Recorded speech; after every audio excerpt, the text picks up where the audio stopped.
Economista villamariense, Carlos Segiaro. Gracias, Carlos, por atendernos. Bienvenido. ¿Qué tal? Buenas noches. Bueno, somos todo oídos para escucharte.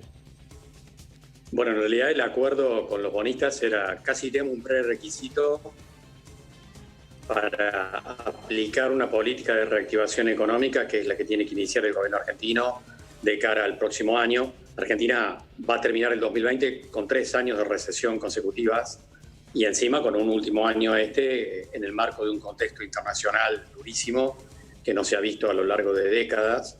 Y en realidad acordar con los acreedores era tener un margen de maniobra mayor para poder actuar, porque aplicar políticas anticíclicas que intenten salir de la recesión necesita que el Estado tenga un margen de maniobra, y un margen de maniobra que por supuesto estaba limitado por todo el proceso de lo que significaba estar en default, en un entorno internacional donde la Argentina quedaba un tanto aislada del contexto internacional. Pensemos que muchos países latinoamericanos en el marco de esta crisis han aplicado políticas fiscales y monetarias expansivas con crédito internacional a tasas de interés del 3, del 4, del 5%.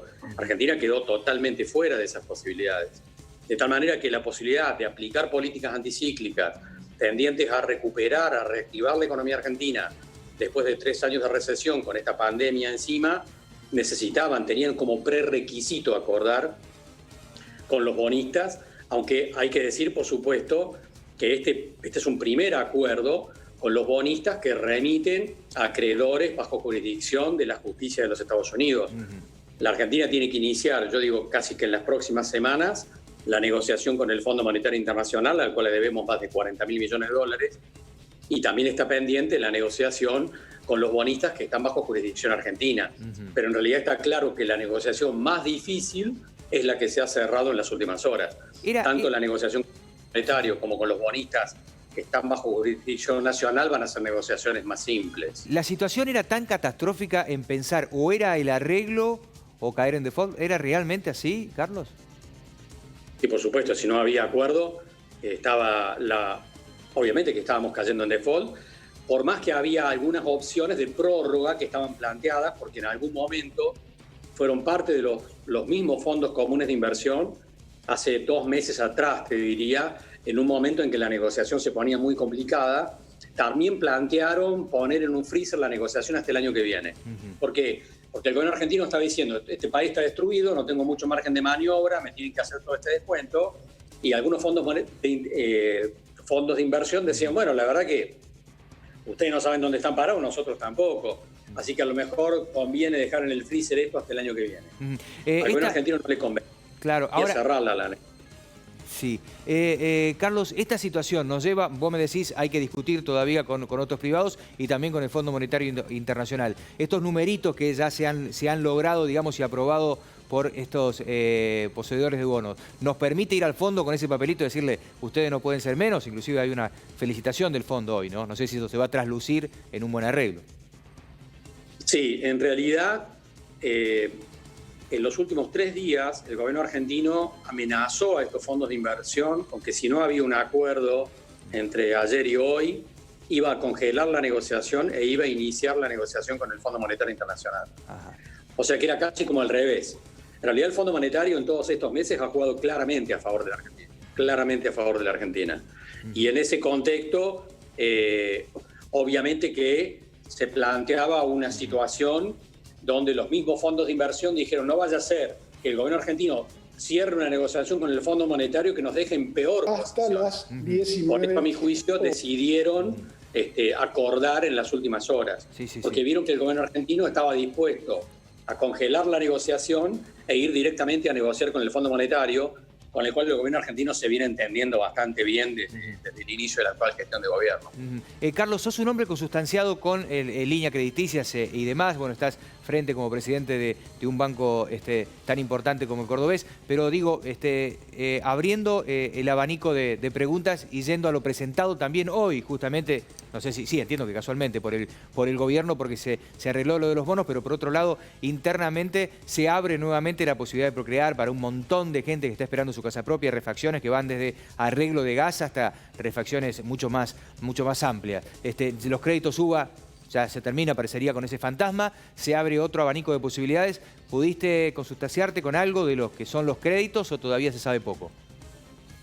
Bueno, el gobierno argentino está preparando un paquete de 60 medidas, así lo planteó en su momento el presidente de la Nación, para apuntar a recuperar la economía argentina tras estos 3 años de recesión.